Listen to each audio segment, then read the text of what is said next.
রূপালী, খুব হাসি খুশিতে আছিস তাই না? কিন্তু তোর এই হাসি খুশি যে আর বেশি দিন থাকবে না। সোনালি বোন আমার, তুমি আমার সাথে এভাবে কথা বলতে পারো না। কেন পারি না? তুই আমার সবকিছু কেড়ে নিয়েছিস। একে একে দুইবার তুই আমার বিয়ে ভেঙে দিয়েছিস। এরপর বলছিস তোকে আমি ছেড়ে দেবো? তোর সবকিছু কেড়ে নেবো আমি, সবকিছু। রাজকন্যা সোনালি, সাবধান, ভুলে যাবেন না আমরা আছি। আমরা থাকতে রাজবধূর কোনো ক্ষতি হতে দেব না। ও তাই নাকি? তাহলে তোদের রাজবধূর সাথে সাথেও তোরাও শুনে রাখ, আমি আর আগের মতন নেই। আমি তোদের রাজবধূর মতো সাধারণ কোনো রাজকন্যা নেই। শয়তানের সাধনা করে, শয়তানকে তৃপ্ত করে আমি অনেক শক্তির অধিকারী হয়েছি। তাই আমি চাইলেই তোদের রাজবধূকে এক্ষুনি তোদের মতোই একটা পাখিতেও রূপান্তরিত করে দিতে পারি। এরপর সারা জীবন তোদের রাজবধূকে পাখি হয়েই থাকতে হবে। কিন্তু না, আমি এ কাজ করব না। আমি তোদের রাজবধূকে জ্বালিয়ে পুড়িয়ে শেষ করে দেব। আর রূপালী, কথা দিলাম, রাজকুমারকে আমি আমার করে ছাড়বো। রাজকুমারকে আমি বিয়ে করব, আর সেটা তুই দাঁড়িয়ে দাঁড়িয়ে দেখবি। বোন, তোমাকে আমি অনুরোধ করছি, এসব পাপ কাজে তুমি লিপ্ত হও না। তুমি ভুলে যেও না আমাদের বাবা মায়ের শিক্ষার কথা। দূরে সরে যা রূপালী, আমাকে কিছু শেখাতে আসবি না। সোনালি রূপালীকে ধাক্কা দিয়ে দূরে সরে যায়। ওদিকে প্রহরীরা রাজকুমারের কাছে ছুটে আসে দুঃসংবাদ নিয়ে। রাজকুমার, খুবই খারাপ সংবাদ। আপনার কথা মতো আমরা ভূতডাঙ্গর পাহাড়ে তল্লাশি করেছিলাম। তল্লাশি করতে করতে পাহাড়ের চূড়ায় গিয়ে দেখি সাতটি শিশুর মৃতদেহ পড়ে আছে। দেখে বোঝা যাচ্ছে কেউ অমানবিক ভাবে ওই 7টি শিশুকে হত্যা করেছে। কি বলছো কি? এ তো অনেক বড় দুঃসংবাদ। শিশুদের লাশ নিজ নিজ পরিবারের কাছে পাঠিয়ে দাও। আর সন্দেহজনক কাউকে কি দেখোনি যে এতগুলো খুন করতে পারে? জি রাজকুমার, পাঠিয়ে দিয়েছি। আর ভূতডাঙ্গরের আশেপাশে আমরা তন্ন করে তল্লাশি চালিয়েছি, কিন্তু কাউকে খুঁজে পাইনি। সেরকম প্রমাণও জোগাড় করতে পারিনি যা দ্বারা খুনিকে দ্রুত চিহ্নিত করা যায়। আমি যাব সেখানে। আমি নিজে গিয়ে সবটা খুঁজে দেখব। এমনও হতে পারে তোমাদের চোখ কোনো বড় প্রমাণ এড়িয়ে গেছে। তখনই সেখানে রূপালী চলে আসে। রাজকুমার, কি হয়েছে? আপনি কি কোথাও যাচ্ছেন? ভূতডাঙ্গর পাহাড়ে যাচ্ছি। প্রহরীদের কাছে শুনলাম বন্দী হওয়া 7 শিশুর লাশ ওই পাহাড়ের চূড়াতেই পাওয়া গেছে। ভূতডাঙ্গর? না রাজকুমার, সেখানে যাবেন না। ওই পাহাড় যে খুব ভয়ঙ্কর। ওখানে খারাপ কাজ ছাড়া কোনো ভালো কাজই হয় না। কিন্তু আমাকে সেখানে যেতেই হবে। এটা যে আমার দায়িত্ব। আমার বাবা, তিনি তো আমার সাথে রাগ করে রাজ্যের একটা কাজও করছেন না। তাই আমার দায়িত্ব সবকিছু দেখে রাখা। বেশ, তাহলে আমিও যাব আপনার সাথে। আমিও দেখতে চাই ভূতডাঙ্গর পাহাড়কে। আমিও যাব আপনাদের সাথে, আমাকেও সাথে নিন। কি বলছো রূপালী? সেখানে আমি তোমাকে নিয়ে যাব? রাজ্যের রাজবধূ প্রাসাদের বাইরে যাবে, তাও খুনির বিরুদ্ধে প্রমাণ জোগাড় করতে? এটা কি করে হয়? রাজকুমার, দয়া করে আমাকে সাথে নিন। আমি একা আপনাকে কোন ভরসায় ছাড়বো? বেশ, চলো আমার সাথে।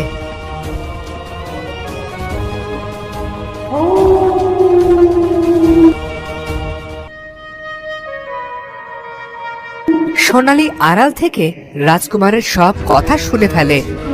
এরা তো আমাকেই খুঁজছে। আমি তো খুনি। ওই শিশুদের যেভাবে মেরেছি সেভাবে যদি এই রূপালীকেও শেষ করে দিতে পারতাম। কিন্তু কি করব? ওকে তো আমি মারতেও পারবো না। হাজার হোক, আমার তো নিজেরই বোন। তবে রাজকন্যা, আমাদের আরো সাবধান হতে হবে। যদি ওরা আমাদের বিরুদ্ধে প্রমাণ জোগাড় করে ফেলে? কোনো প্রমাণই তো নেই, কিভাবে ওরা ধরবে আমাকে? ওদিকে রাজকুমার রূপালীকে নিয়ে পৌঁছে যায় ভূতডাঙ্গর পাহাড়ের সামনে। সেই ভূতডাঙ্গর তোতা, যা আমার বোনকে আমার কাছ থেকে একেবারে কেড়ে নিয়েছে আর আমার স্বামীকে পর করে দিয়েছিল। ওই ডাকিনী মা কবে শাস্তি পাবে বন্ধু? ওকে শাস্তি দাও অত সহজ হবে না বন্ধু। আর এত শক্তিধর আমরা কেউ না যে ওর সাথে লড়াই করে জিততে পারি। কিন্তু বন্ধু, চেষ্টা তো করতেই পারি আমরা। রাজবধূ, চেষ্টা তো করতেই পারি, তবে আমরা একা কিছু করতে পারবো না। এর জন্য আমাদের ব্যঙ্গমা রাজা রানী হবে। তাতে সমস্যা কোথায়? ওনারা তো আমাকে বলেছেনই, যখনই ওনাদের থেকে সাহায্যের প্রয়োজন হবে আমি ওনাদের থেকে সাহায্য চাইতে পারি। তখনই রাজকুমার রূপালীকে ডাক দেয়। রূপালী, দূরে কেন? পাহাড়ের চূড়ায় যাচ্ছে আমরা। তুমি যাবে না? হ্যাঁ রাজকুমার, এক্ষুনি আসছি আমি।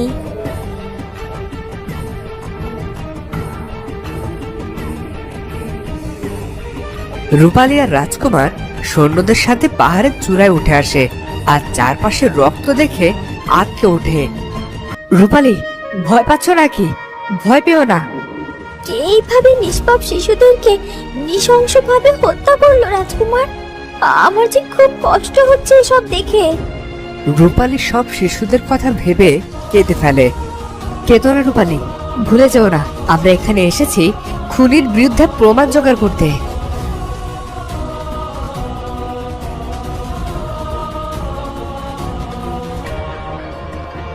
সকলে মিলে পাহাড়ের চূড়ার আশেপাশে প্রমাণ জোগাড় করতে থাকে। আর এরই ফাঁকে হঠাৎ করে রূপালী একটি গলার চেন খুঁজে পায় আর সেটি হাতে তুলে নেয়। আরে, এই চেনটা তো খুব চেনা চেনা লাগছে, কোথায় যেন দেখেছি। কি হয়েছে রাজপুত্র? কোনো প্রমাণ পেয়েছেন? আমি রাজকুমারকে বলবো।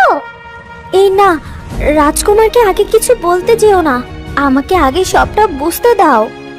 রূপালীর এরপরে মনে পড়ে যায় এই চেন ছিল সোনালীর গলায়। আর এই কথা ভাবতেই রূপালীর কষ্ট আরো বেশি বেড়ে যায় আর সে উচ্চস্বরে কেঁদে ওঠে। কি হয়েছে রাজবধূ? এভাবে কাঁদছো কেন? আমি রাজকুমারকে এক্ষুনি তোমার পাশে ডেকে আনছি। তোতা রাজকুমারকে ডাকার পূর্বেই রূপালীর কান্নার শব্দ রাজকুমার পর্যন্ত পৌঁছে যায়।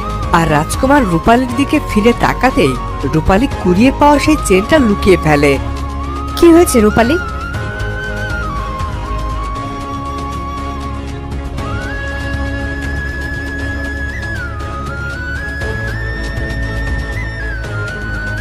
এভাবে কেন কাঁদছো?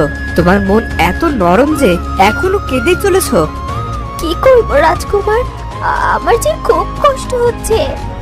রূপালী যে চেনটা লুকিয়ে ফেলেছিল এটা তোতা দেখে ফেলে আর মনে মনে বলে, কি ব্যাপার, রাজবধূ চেনটা লুকিয়ে কেন ফেললো? আমি কি এক্ষুনি ওনাকে এই ব্যাপারে কিছু জিজ্ঞেস করব? না না, থাক, পরে সবটা জিজ্ঞাসা করা যাবে।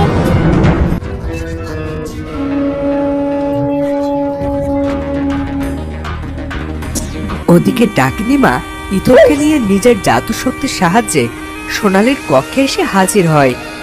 ডাকিনী মা, আপনি আমার কক্ষে? কিছু কি ঘটেছে? কি আর বলবো, তোর ওই রাজকুমার মেহমিদের সৈন্য সামন্ত আর রূপালীকে নিয়ে ভূতডাঙর পাহাড়ের তল্লাশি চালাচ্ছে। যদিও বা ওদের সবকটাকে ধুলোয় মিশিয়ে দেওয়া আমার কাছে তেমন একটা ব্যাপার না, কিন্তু কি করব বল, তুই তো আবার রাজকুমার মেহমিদকে বিয়ে করার জন্য মুখিয়ে আছিস, তাই রাজকুমারের মুখোমুখি হয়ে ঝামেলার বাড়ালাম না। ওদিকের কোনো খবর জানেন নাকি ডাকিনী মা? কোনো প্রমাণ পেয়ে যায়নি তো ওরা? আমাদের বিরুদ্ধে প্রমাণ জোগাড় করা এত সহজ নয়। ওরা সারা জীবন ধরে ভূতডাঙরে প্রমাণ খুঁজলেও কোনো প্রমাণ খুঁজে পাবে না।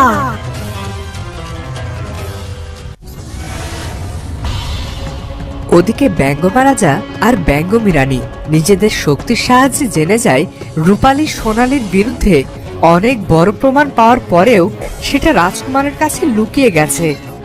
এটা রূপালী কি করলো? সত্যকে গোপন করলো? ও কি ওর বোনকে বাঁচাতে চাচ্ছে? এ তো অনেক বড় অন্যায়। এমনটা করে রূপালী ওই নিষ্পাপ শিশুদের সাথে অন্যায় করলো। আমরা রূপালীকে সাহসী আর সৎ ভেবেছিলাম, কিন্তু এখন দেখছি ওর বোনকে বাঁচানোর জন্য ও পাপ কাজে লিপ্ত হচ্ছে। আমাদের উচিত হয়নি ওকে সাহায্য করা, আমরা ওকে ভুল ভেবেছিলাম। ঠিক বলেছ রানী, আর এর পরেও আমরা ওকে কোনো রকম সাহায্য করব না। সোনালীর দ্বারা আবার যখন ওর বড় কোনো ক্ষতি হবে তখন দেখব সোনালী ওকে কোনো দয়া দেখায় কিনা। তখন ও বুঝতে পারবে সোনালীর প্রতি ওর ভালোবাসার কোনো মূল্যই নেই। ওদিকে সোনালী ডাকিনী মাকে বলে, আমি জানি আমাদের শক্তি অনেক বেশি, কিন্তু তারপরেও সাবধান থাকতে তো আর ক্ষতি নেই। তাছাড়া আপনার কাছে তো শক্তি আছেই, তাই শক্তির প্রয়োগ করতে ক্ষতি কি? আমার সাথে থেকে তুইও বেশ বুদ্ধিমতী হয়ে গিয়েছিস। চল তাহলে দেখা যাক ওরা কি কি প্রমাণ খুঁজে পেল। ডাকিনী মা নিজের শক্তির সাহায্যে দেখতে লাগলো ভূত ডাঙরের সব ঘটনা। রাজকুমার কখন ফিরে যাবেন? এখানে আর থাকাটা উচিত হবে না। কোনো প্রমাণই তো খুঁজে পেলেন না। ঠিক বলেছ রূপালী, খুনি পুরো কাজটা খুব বুদ্ধির সাথে করেছে, তাই খুনিকে খুঁজে পেলাম না আমরা। রূপালী রাজকুমারের দিকে তাকিয়ে মনে মনে বলতে লাগলো, আমাকে মাফ করবেন রাজকুমার, আমি এক্ষুনি আপনাকে সব সত্যিটা বলতে পারবো না। আগে আমাকে আমার বোনের সাথে কথা বলতে হবে। ওকে আমি জিজ্ঞেস করব যে এত বড় পাপ ও কেন করলো, কি এমন কারণ থাকতে পারে যে কারণে ওই নিষ্পাপ শিশুদের প্রাণ কেড়ে নিল। আর ওর কারণ যদি হয়ে থাকে আমি, তবে আমি নিজেকে কখনো ক্ষমা করতে পারবো না। হে বিধাতা, আমার বোনকে তুমি সঠিক পথে নিয়ে এসো। রূপালী কিছু বলবে? কিছু কি বলতে চাও আমাকে? না রাজকুমার, তাড়াতাড়ি প্রাসাদে ফিরে চলুন। আমার এখানে আর একটুও ভালো লাগছে না। এই পাহাড়ের বাতাসে আমি রক্তের গন্ধ আর নিষ্পাপ সেই শিশুদের হাহাকার শুনতে পাচ্ছি। এখনই ফিরে যাব রাজকন্যা, তবে তার আগে এই পাহাড়ের গুহায় গিয়ে দেখতে হবে কিছু পাওয়া যায় কিনা। আমি জানি এই পাহাড়ের গুহায় ডাকিনী মা বাস করে। ডাকিনী মায়ের সাথে এক অদ্ভুত প্রাণীও থাকে এই পাহাড়ে, যে প্রাণীটিকে বাচ্চাদেরকে বন্দি করে নিয়ে আসার সময় টিয়ে দেখেছিল। আর একবার রাজকন্যা সোনালীর পিছু নেওয়ার সময় আমি এই পাহাড়ে এসে সেই অদ্ভুত প্রাণীটিকে দেখেছিলাম। কি বলছো কি? এই পাহাড়ের সাথে রাজকন্যা সোনালীর কি সম্পর্ক হতে পারে? আমি তো কিছুই বুঝতে পারছি না। আহ বন্ধু, এইসব কথা এখন কেন বলছো? রাজপ্রভু, আমাকে আটকাবেন না, আমাকে সবটা বলতে দিন। রাজকন্যা সোনালী কিভাবে, কোন শক্তির সহায়তায় রাজকুমারকে আপনার থেকে দূরে করে ফেলেছিল, এই সব কিছু রাজকুমারের জানা উচিত। এখন না বন্ধু, এটা উপযুক্ত স্থান নয়। তাছাড়া রাজকুমারকে আমি নিজে সবকিছু সুযোগ বুঝে সব জানাবো। দেখুন রাজবধূ, আমি জানি আপনি কখনো আপনার বোনের বিরুদ্ধে রাজকুমারকে কিছুই বলবেন না। তোর পেটে কি একটা কথাও থাকবে না তোতা? দোহাই লাগে, চুপ কর। রূপালী, ওকে কেন চুপ করতে বলছো? ওকে বলতে দাও, আমার সবটা জানা উচিত। তাছাড়া আমি সবটা না জানলে সবকিছু সমাধান কিভাবে দেব? কিন্তু রাজকুমার, প্রাসাদে গিয়ে সবটা শুনলে হতো না? এখানে তো সৈন্য সামন্তরা রয়েছে। এই সৈন্যরা, তোমরা সকলে এই পাহাড়ের গুহায় গিয়ে দেখো কিছু পাওয়া যায় কিনা। আমি এখানেই আছি। রাজকুমারের আদেশে প্রহরীরা সব সেই স্থান ছেড়ে পাহাড়ের গুহার ভেতরে চলে গেল। হ্যাঁ তোতা, এবারে বলো কি করেছে রাজকন্যা সোনালী, আর আমি বা কেন রূপালীর থেকে দূরে সরে গিয়েছিলাম? ভূটাগরে ঘটে যাওয়া এসব কিছু দেখে সোনালী ঘাবড়ে যায়। আরে, সময় দেখি পুরোপুরি আমার বিপরীতে চলছে। এ কি হচ্ছে আমার সাথে? ডাকিনী মা, দেখুন, ওই তোতা তো রাজকুমারকে সব বলে দিচ্ছে। ওকে আটকান। আহ, বলতে দে, কত দূর আর বলতে পারবে? আর এখন তো এমনিতেই রাজকুমার তোর হাতের মুঠোয় নেই। দ্রুততার সাথে আমার দেওয়া শয়তানের পায়ের ধুলো রাজকুমারকে খাওয়ানোর ব্যবস্থা কর। তারপর তোতা কেন, পৃথিবীর কোনো শক্তি রাজকুমারকে তোর বিরুদ্ধে নিয়ে যেতে পারবে না। কিন্তু তারপরও ডাকিনী মা, যত দিন যাচ্ছে তোতা আমার পথের কাঁটা হয়ে যাচ্ছে। আমার তো মনে হয় একে সবার আগে সরিয়ে ফেলা দরকার। সে কথা যে আমি ভাবিনি তা নয়, আমিও তোতাকে সরানোর জন্য পরিকল্পনা করছি। আর এখন তো শুধু তোতা নয়, তোতার ওই প্রাণপ্রিয় বন্ধু টিয়ে, সেটাও আমাদের পথের কাঁটা হয়ে গিয়েছে। ওই তো আমাদের দেখে ফেলেছিল ওই বাচ্চাদেরকে বন্দি করার সময়। সামান্য পাখিদের এত সাহস কোথা থেকে আসে আমি সত্যিই বুঝতে পারি না। আমি যদি পারতাম নিজ হাতে ওই তোতাকে গলা টিপে হত্যা করতে, তাহলে শান্তি পেতাম, প্রাণ খুলে নিঃশ্বাস নিতাম আমি। তো বন্ধুরা, কি মনে হয় তোমাদের, তোতা কি শেষ পর্যন্ত রাজকন্যা সোনালীর সম্পর্কে রাজকুমারকে সবকিছু বলে দিতে পারবে? আর সবকিছু জানার পর রাজকুমার কি পদক্ষেপ নেবে? জানতে পরবর্তী পর্বটি একটু ভুলো না। আর আজকের ভিডিওটি ভালো লাগলে অবশ্যই সাবস্ক্রাইব করে বেল আইকনটি বাজিয়ে দিও। দেখা হচ্ছে পরের ভিডিওতে। ধন্যবাদ। রক্ত দেখে আটকে ওঠে। এইভাবে নিষ্পাপ শিশুদেরকে নৃশংসভাবে হত্যা করলো রাজকুমার। আমার যে খুব কষ্ট হচ্ছে সব দেখে। ওদিকে ডাকিনী মা ইতলকে নিয়ে নিজের জাদু শক্তির সাহায্য তোতাও শেষ হবে, টিয়েও শেষ হবে, আর রূপালিও শেষ হবে, আর রাজকুমার তোরই হবে। সবটা শুধুমাত্র সময়ের ব্যাপার। কিন্তু এখন কি তোতাকে আপনি আটকাতে পারবেন না? ও তো রাজকুমারকে সবটা বলে দিচ্ছে। ঠিক তখনই সোনালীর কক্ষের দিকে কারো আসার পায়ের আওয়াজ পাওয়া যায়। ডাকিনি মা, কেউ বোধহয় এদিকে আসছে। আমি দেখে আসছি। সোনালী আড়াল থেকে দেখে রাজা জাহাঙ্গীর সোনালীর কক্ষের দিকে আসছে। ডাকিনি মা, আপনি এখন ইতলকে নিয়ে অন্য কোথাও লুকিয়ে পড়ুন।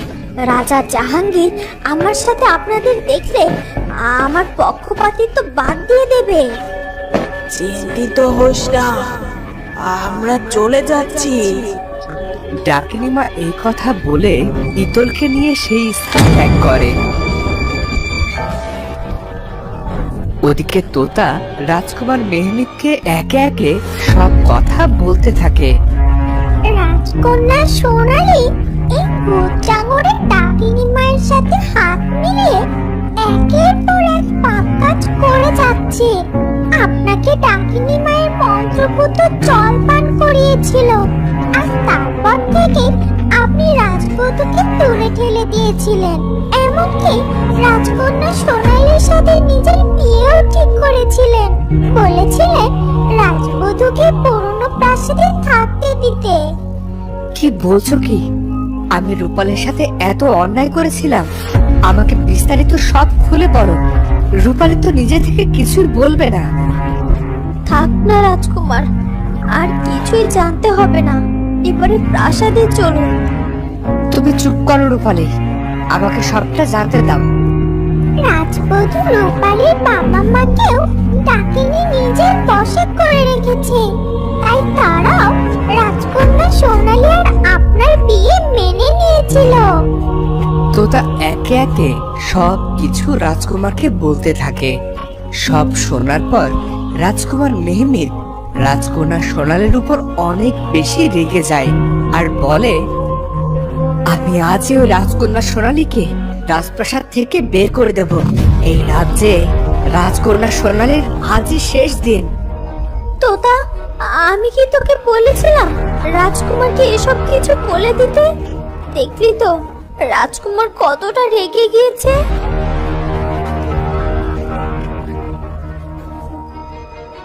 রূপালী, তুমি এক্ষুনি আমার সাথে প্রাসাদে চলো। সেখানে গিয়ে যা হবার হবে, আর অকারণে তোতাকে বকাবকি করা বন্ধ করো।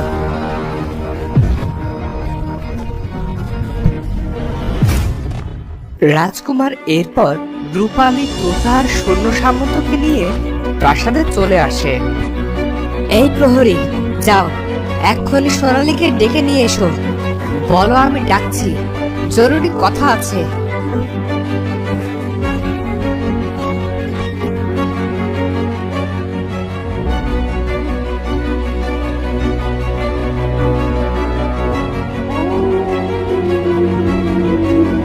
রাজকুমারের আদেশে প্রহরী রাজকন্যা সোনালীকে ডেকে নিয়ে আসে।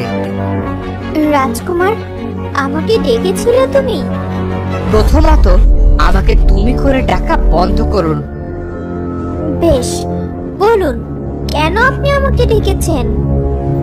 আপনি আমার অগোচরে আমাকে ডাকিনী মায়ের মন্ত্রপুত জল পান করিয়েছিলেন, যার কারণে আমি রূপালের থেকে দূরে সরে গিয়েছিলাম। এসব কি সত্য? এসব কি বলছেন রাজকুমার? এত বড় পাপ কাজ আমি করব? তাছাড়া ডাকিনী মা কে? ওনাকে তো আমি চিনিই না। এ নাম আমি প্রথমবার শুনছি। তাই রাজকন্যা সোনালি, এই নাম আপনি প্রথমবার শুনছেন বুঝি? কিন্তু আমি যে দেখেছিলাম রাজপুত্রকে সাথে নিয়ে আপনি ভূতডাঙর পাহাড়ে গিয়েছিলেন। আমি কি তবে ভুল দেখেছি? হ্যাঁ, তো তার উত্তর দিন রাজকন্যা, তোতা কি তবে ভুল দেখেছে? হ্যাঁ, ভুল দেখেছে। তোতা আমার নামে মিথ্যে কথা বলছে। তাছাড়া কি প্রমাণ আছে আমি ভূতডাঙর নামের ওই পাহাড়ে গিয়েছিলাম? বাবা, ভূতডাঙর কি ভয়ঙ্কর নাম! যে পাহাড়ের নামই এত ভয়ঙ্কর, সেই পাহাড়েই বা আমি কোন সাহসে যাব শুনি? এ কাজ আমি করিনি। এই সব আমার বিরুদ্ধে চক্রান্ত। কিন্তু আমি জানি তোতা একদম সত্যি বলছে। বাবা আমাকে বলেছিল আমি নাকি তোমাকে বিয়ের কথা বলেছিলাম, কিন্তু আমার এই কথা একেবারেই মনে নেই। তাই এমনটা হতেই পারে যে তোমার বশবর্তী হয়ে আমি তোমাকে বিয়ের কথা বলেছি। না রাজকুমার, সব মিথ্যে। রূপালী আর তোতা মিলে আমার বিরুদ্ধে চক্রান্ত করছে। তখনই রাজা জাহাঙ্গীর সেখানে চলে আসে। কি হয়েছে রাজকুমার? শুনলাম রাজকন্যা সোনালীকে ডেকে নিয়ে অপমান করছো, মিথ্যে অপরাধের বোঝা চাপিয়ে দিচ্ছ। তাই আমি এখানে আসতে বাধ্য হলাম। কিছুই মিথ্যে নয় বাবা, সব সত্যি কথা। রাজকন্যা সোনালী বরং মিথ্যে বলছে, তোতা সত্যি বলছে। কি খারাপ দিন চলে এলো যে তুমি সোনালীর কথার চেয়ে ওই সামান্য এক পাখির কথার মূল্য বেশি দিচ্ছ। আমি এই রাজ্যের রাজা, এখনো বেঁচে আছি। আমি আদেশ দিচ্ছি যে তোমার এই বিচার সভা এক্ষুনি বন্ধ করো। রাজকন্যা সোনালীর বিরুদ্ধে কোনো কথা কেউ বলবে না। রাজা জাহাঙ্গীরের মুখে এরকম ধরনের কথা শুনে সোনালী খুব খুশি হলো, আর রূপালীর দিকে তাকিয়ে শয়তানি হাসি হাসলো। তখনই রূপালী সোনালীর দিকে এগিয়ে গিয়ে বলল, এখন তুমি আমার দিকে তাকিয়ে তাকিয়ে যে হাসিটা দিলে, সেটা খুব দ্রুত বন্ধ হয়ে যাবে সোনালী। আমি চেয়েছিলাম চুপ থাকতে, কিন্তু তুমি দেখছি আমাকে চুপ থাকতে দেবে না। তোমার বিরুদ্ধে আমার হাতে অনেক বড় একটি প্রমাণ আছে, আর এই প্রমাণ যদি আমি এখানে উপস্থিত করে সকলকে দেখাই, তবে তুমি এখানে দাঁড়িয়ে আর উচ্চ গলায় কথা বলতে পারবে না। রূপালীর মুখে এই কথা শুনে সোনালী খুব ঘাবড়ে গেল আর নিজের কক্ষের দিকে চলে গেল। রূপালীও সোনালীর পিছু পিছু সোনালীর কক্ষে গেল।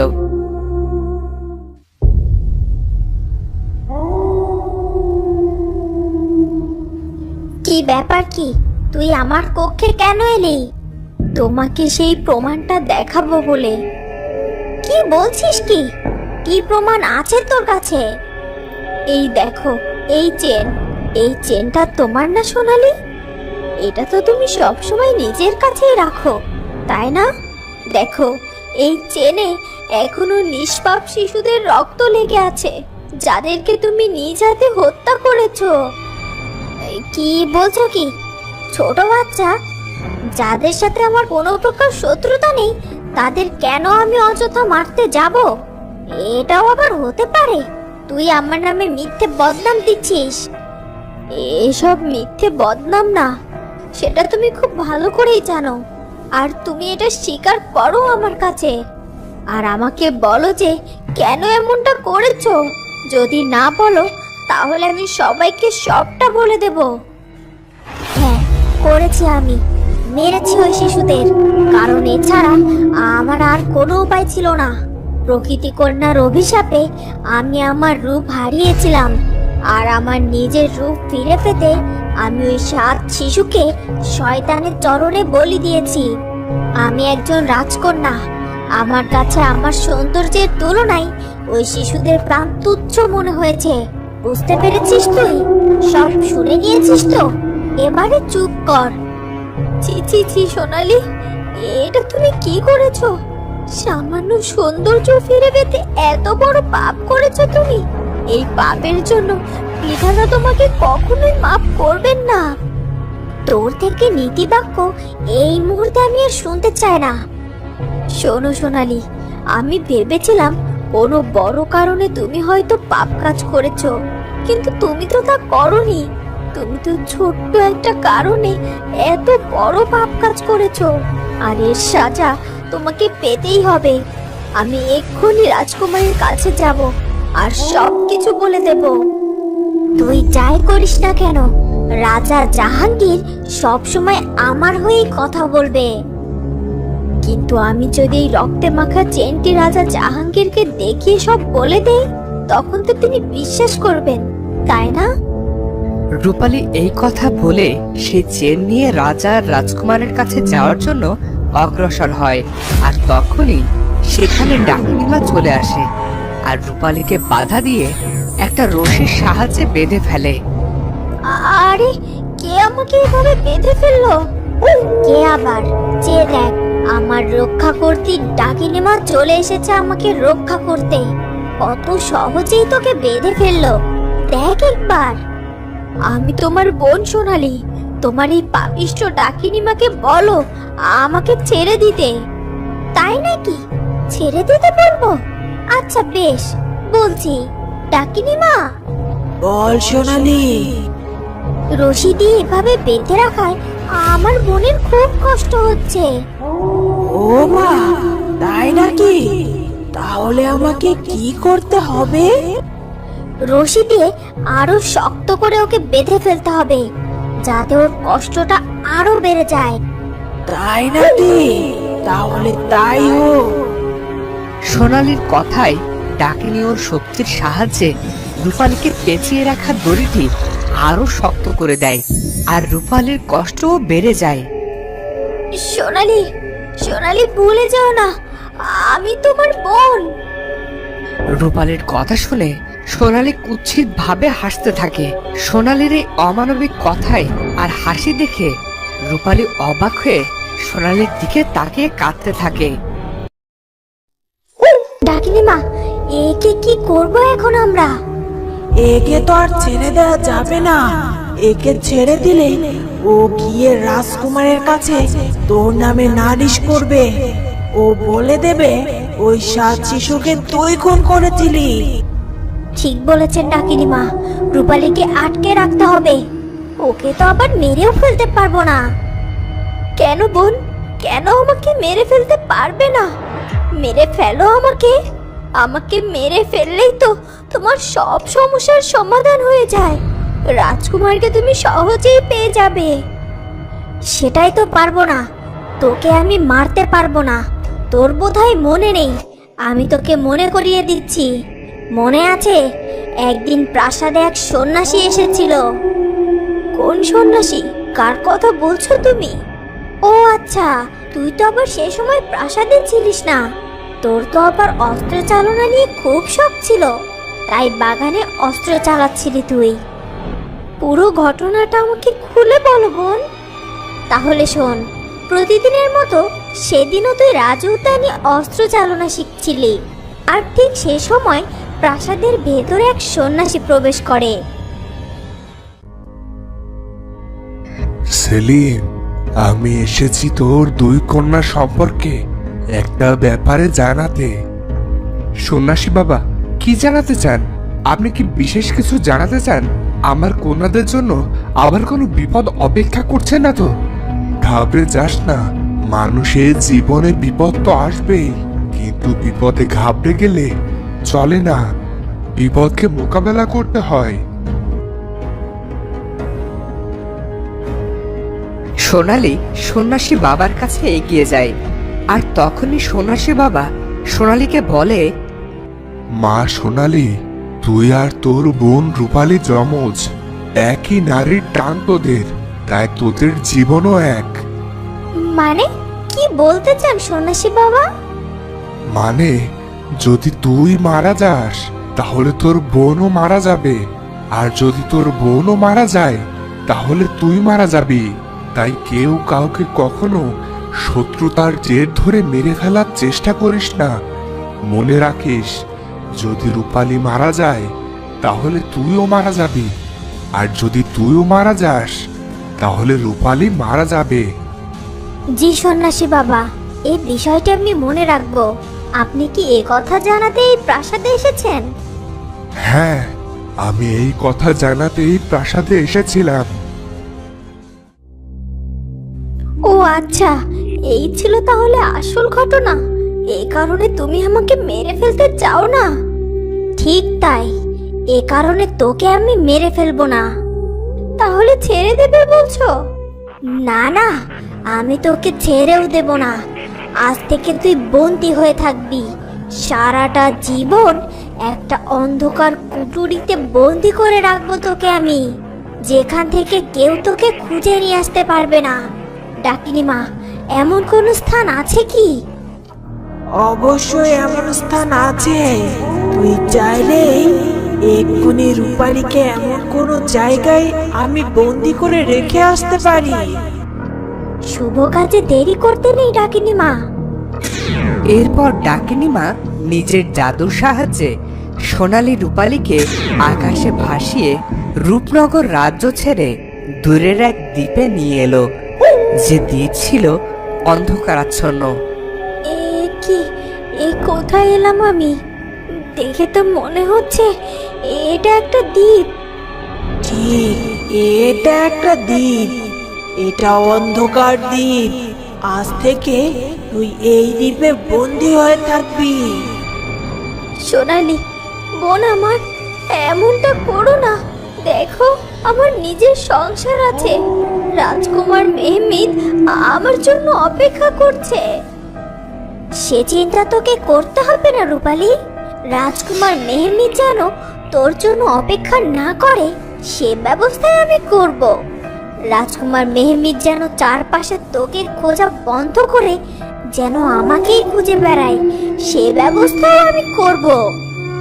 বোন বোন, আমি তোমাকে অনুরোধ করছি। বোন, আমরা একসাথে জন্ম নিয়েছি, আমাদের শরীরে একই রক্ত। আমার সাথে এমনটা করো না তুমি। বোন, দয়া করো।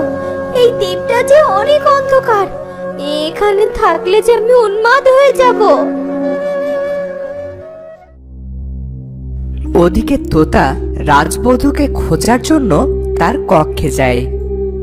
অনেকক্ষণ তো রাজবধূর কোনো খবরই পাচ্ছি না। সেই যে রাজকন্যা সোনালীর পিছু পিছু গেল, এখনো তো এলো না। আর ওনার নিজের কক্ষেও তো উনি নেই। উনি কোথায় চলে গেল? তখনই সেখানে টিয়ে এলো। কি হয়েছে তোতা? তোমাকে এত চিন্তিত কেন লাগছে? আর বলো না কে, রাজবধূকে কোথাও খুঁজে পাচ্ছি না।